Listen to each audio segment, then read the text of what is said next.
Hello, and welcome to the Behavioral Business Blueprint, a show where we're going to dive into the various businesses that focus on behavioral health. Are you ready for the blueprint to get your applied behavioral analysis business off the ground? In the past, I have owned an ABA business in the Florida area.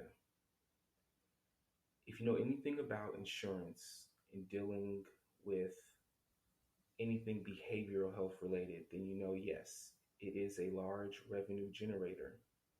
So, in this episode, we're going to dive into how to build that seven figure ABA business.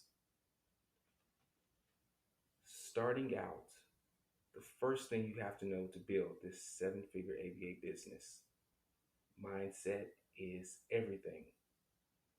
Now, you're going to listen to this and you're going to avoid some pitfalls that I had, but the most important thing to be successful is your mindset because it's not going to be easy.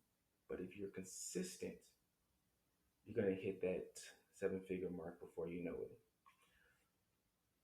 So once you have this, new mindset, you need to get a coach or mentor. You might actually go get that coach or mentor first, then have the mindset. For me, I got a coach, and this coach, taught me about mindset, and it's been a game changer.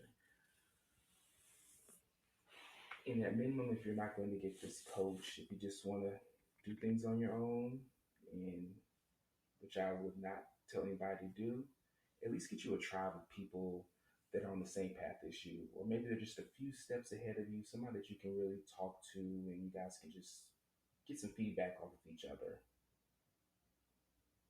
Now, after you have this coach, or at least this mindset, let me give you some basic things that you need to do. I'm assuming that you already have your business as LLC or S Corp or whatever. Talk to a tax person or your attorney to figure out what you need to register your business as. But what you need to do next is get a business in a digital fax number. And I say a digital fax number because you can work remotely anywhere, especially in the beginning days of the business. Let's just say you take a trip and you get a fax in. You don't want to have it necessarily go to your fax at your home or your office and you can't see what it is unless you already have, people set up, you have the funds to hire somebody to do that. But a digital fax, you can just log in anywhere and read the fax. You can send fax. We'll go into it a little bit deeper about, just sending random fax to get clients to at various doctor's offices. Once you do that, you need to purchase insurance. Let me repeat that. You need to purchase insurance. Do not try to operate a business and you don't have insurance. And honestly, unless you're going to go this private pay route, most insurances require that you have a certain amount of insurance.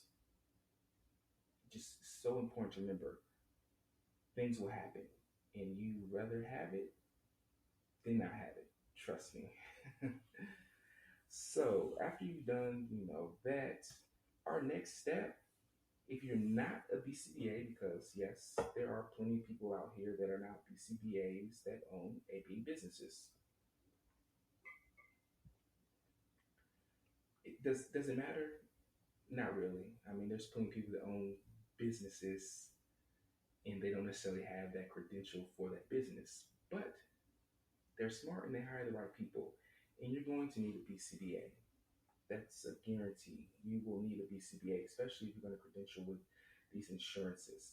So when it comes to finding that BCBA, I would say, unless it's you yourself that's going to be the BCBA, I am a board certified behavior analyst myself.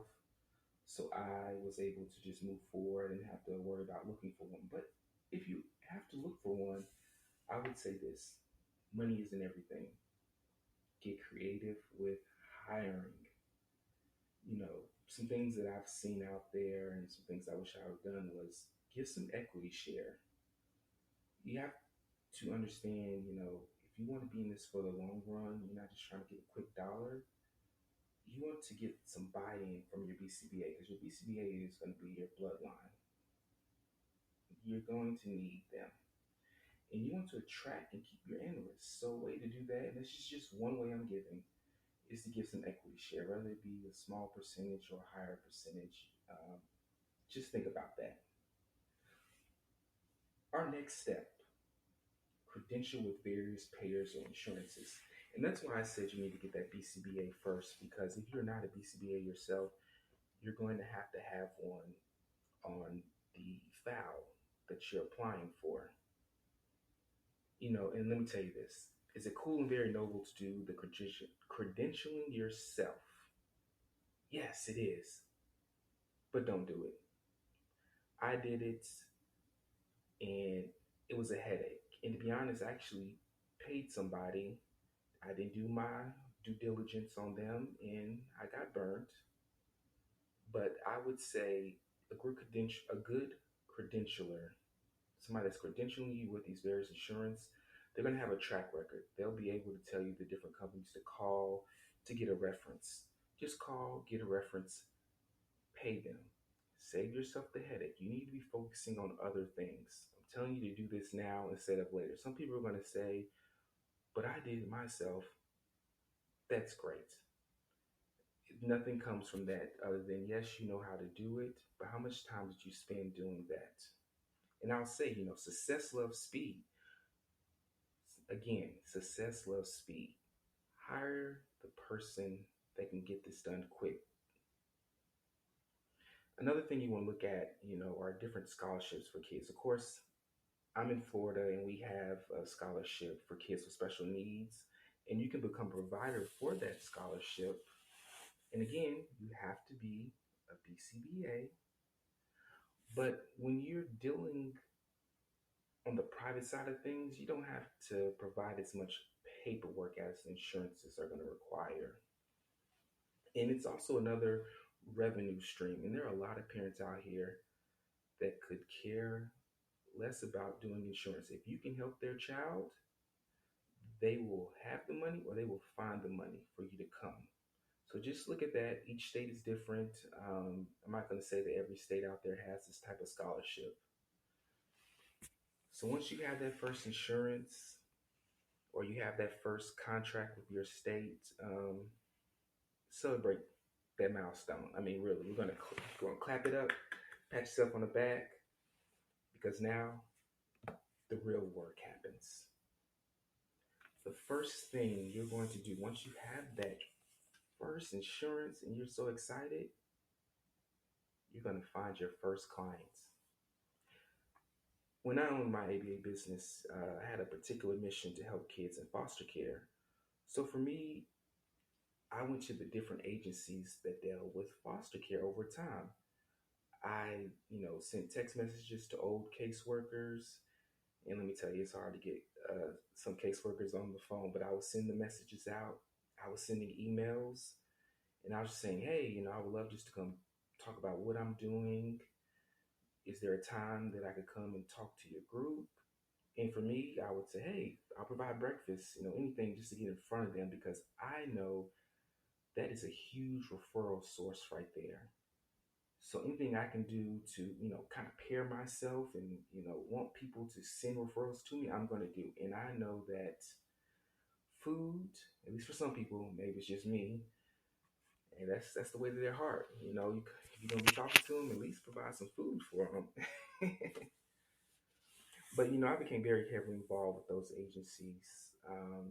And they reach out to this day, and I refer them to, the current operator of the business. But some other things that you're going to do to get these clients, man, go on these Facebook groups. There are a lot of parent Facebook groups. And here's the trick to them. You're not going to go on there and be all salesy and tell people, oh, I have this company, reach out. No, you're going to get kicked out the group. Nobody wants to hear that. So the secret sauce, you're going to get on these groups and you're just going to answer questions. That's all you're going to do. I guarantee you, do that for a week or two. Somebody's going to ask a question about ABA or something. Then you can, reply and, tell them about you.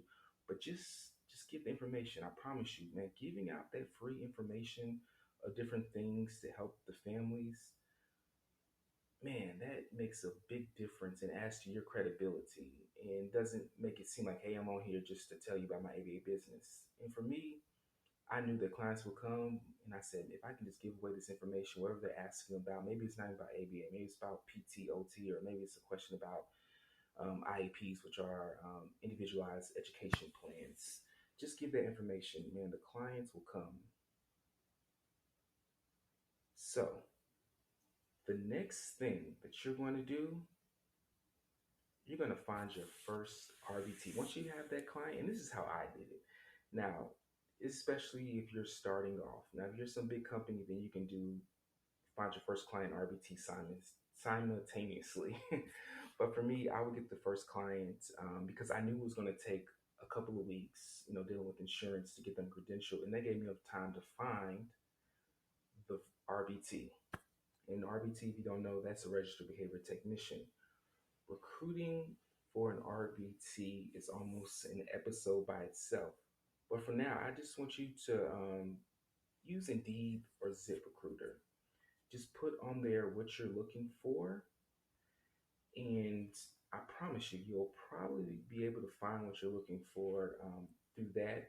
In the beginning, honestly, I'll say it's easy. You're just looking for one or two. Now, over time, it becomes difficult because trust me, there are a lot of ABA companies out here, and everybody's looking for the same thing, RBTs. Because your BCBAs can carry a caseload of, I'll say up to 10. Some people might say, oh, that's too much, because I've seen even more. But trying to find RBT, because these are one-on-one services, that gets a little bit difficult, and you have to be a little bit creative, but we'll talk about that at another time. But I just want to wrap it up with, these are just the first steps in starting your seven-figure ABA business. Please join us again as we continue this talk.